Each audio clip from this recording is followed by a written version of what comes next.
feels like they're not as in love as they were in the beginning, is that a sign of a problem? It doesn't mean that the relationship is failing. What's your advice for them?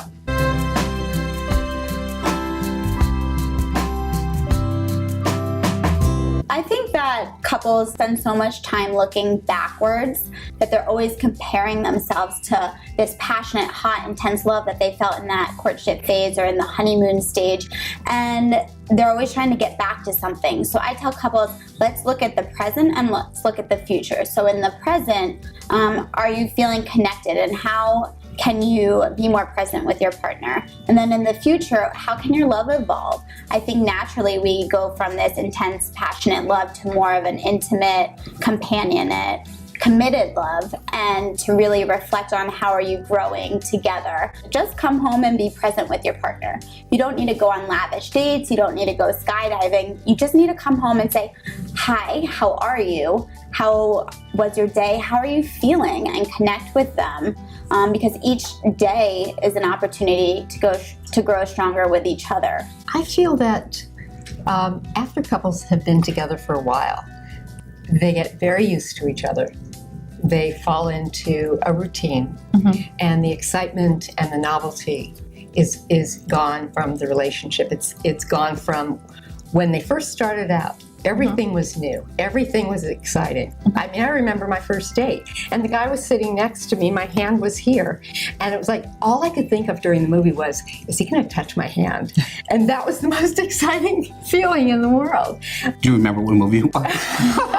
Probably not. It was that depressing movie. It was that depressing movie. So I actually think that we need to consider rewiring our romantic brain and bringing things into the relationship that are novel, that are exciting, and whether it's going away for a vacation or going on a roller coaster, but something that really excites our nervous systems, and we're in that together.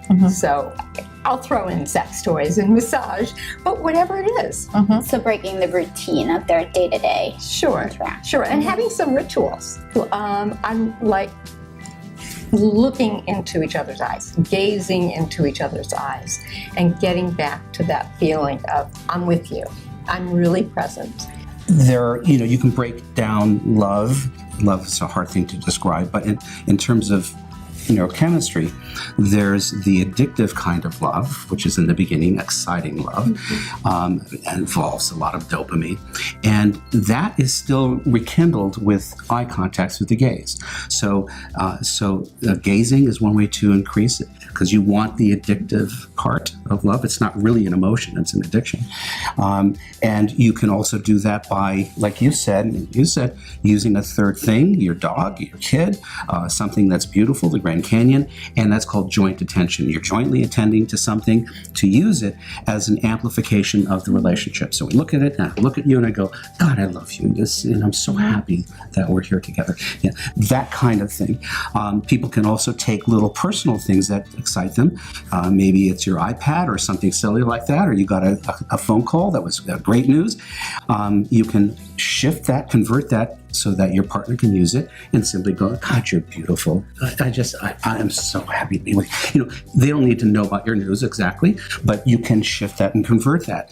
Then there's also quiet love, which is low, and that's the quiet but alert state. And a lot of people have a hard time with either or both. Right. And that's what Winnicott talked about in terms of going on being.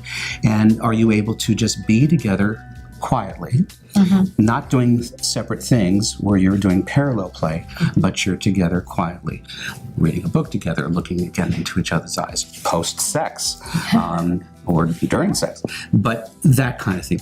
Very simple things, like you were saying, it's not a big deal. You don't have to do a lot. Again, this is a skill. If people knew how the brain worked and how these states work, they would be able to figure this out, I think. So it sounds like there's a normal ebb and flow in relationships. You're in love, you fall a little out of love, all of it sounds okay. So if you feel like there's something wrong with your relationship, try a little bit of novelty, do something new, load the dishwasher for your wife, things will get better.